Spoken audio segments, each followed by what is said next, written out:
Well, hi people.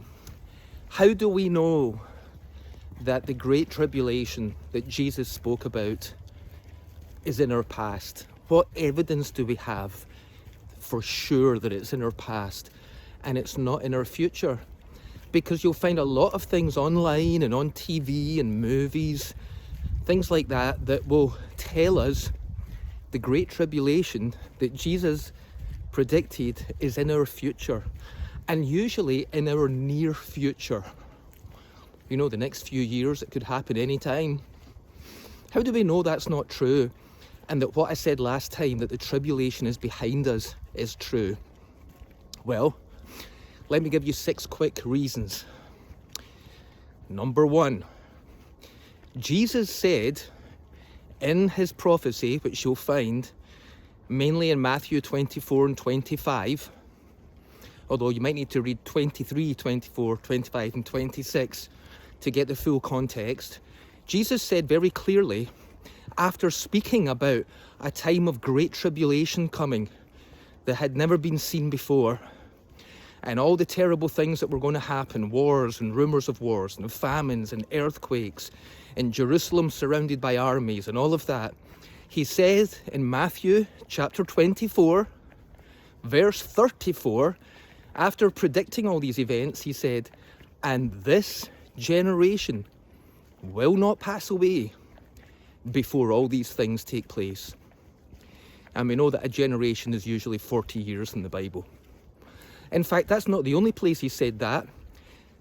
A number of verses before that, at the end of chapter 23, he also said that the judgment was going to fall upon this generation. And so, if we're going to take Jesus at his word, the tribulation must be behind us. It must have happened within a generation. So that's the first thing. Second thing, the people who claim that the tribulation is in our future also claim it's a global event. It's going to happen all over the world. Yet Jesus never said anything remotely like that. He said that the tribulation that he was predicting, that he was prophesying, that it would happen in Judea, in the general vicinity of Judea, and specifically in the city of Jerusalem, the capital city of Judea. Read it for yourself. Matthew 24. Go and have a read. So that's the second reason, because it was going to happen in Judea, not globally, as the futurists would say. Number 3, if you look at history, even secular history, that records the Jewish-Roman War that took place within a generation of Jesus' prophecy, a 3.5-year war that lasted from 66 to 70 AD, you will find out that everything that Jesus prophesied would happen during this tribulation actually happened, literally, and actually happened in Judea and in the vicinity of the city of Jerusalem.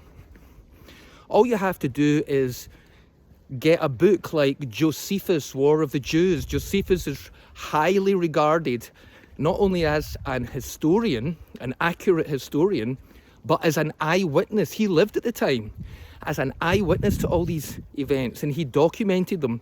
And he wasn't a Christian. He wasn't trying to prove that Jesus' prophecy was true. He never even referred to Jesus' prophecy.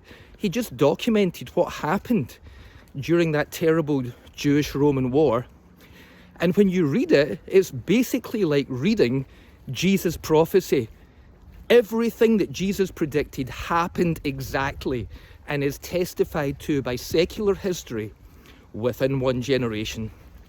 So there's 3 reasons why we know it's behind us. Jesus said it would happen within a generation. Jesus said it would happen in Judea, and specifically in Jerusalem. And secular history shows us that everything Jesus detailed about this tribulation happened exactly within the Jewish-Roman War. Number 4, the Christians who lived in Jerusalem at the time of that war, they all believed that it was the fulfillment of Jesus' prophecy about the tribulation.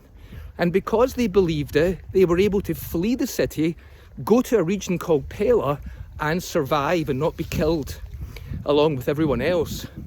So it's a good thing they believed that it was within a generation. What are we on? Number 5. All of the early church fathers for the first 200 or 300 years of Christian history who wrote about Jesus' prophecy, they all believed it was fulfilled in the Jewish-Roman war and that it was now behind us and not ahead of us. And number 6, every major Christian teacher for the majority of the last 2,000 years have believed that the tribulation has already been fulfilled and it's behind us. So just so you know, there are, if you take Catholic, Orthodox, Protestant, and all other Christian groups, there's about 2.5 billion Christians in the world today.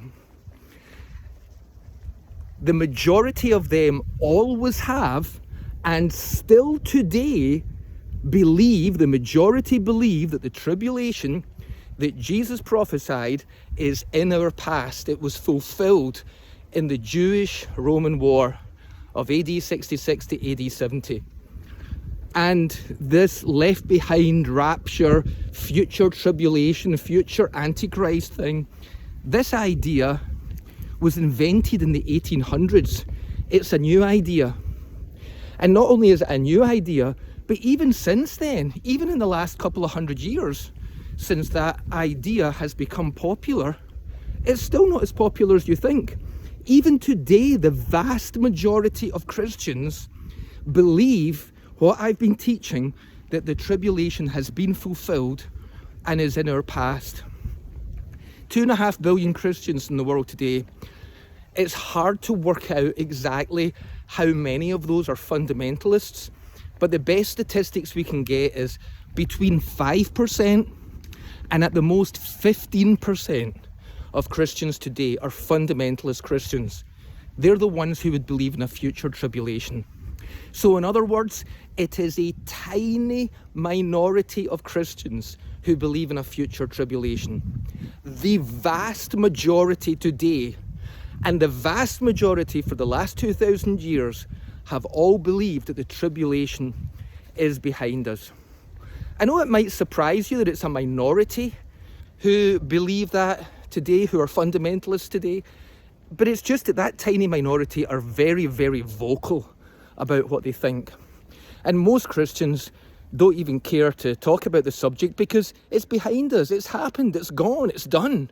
Let's get on with living our life now, having faith in God and trusting Him that Jesus will return at the right time without worrying about any future tribulation. It's behind us. It was the Jewish-Roman war. Let's not worry about any future Antichrist. It's behind us.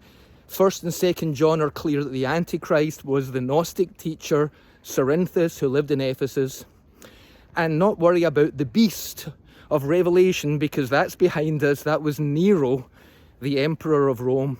Once you know it's all behind you, you don't want to talk about it all the time. You want to go on with living your life.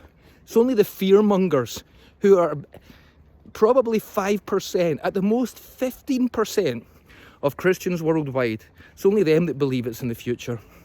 So, unless you're going to say the majority of Christians today are wrong, the majority of Christians for the last 2,000 years have been wrong, the early church fathers were wrong, the Christians who lived in Jerusalem in the 1st century were wrong, the historical accounts written by people like Josephus and others are wrong, that when Jesus said it was going to take place in Judea, he was wrong, and when Jesus said it was going to take place within a generation, he was wrong. Unless everybody, including Jesus, is wrong, then we can rest assured that the great tribulation that Jesus prophesied is behind us and not ahead of us.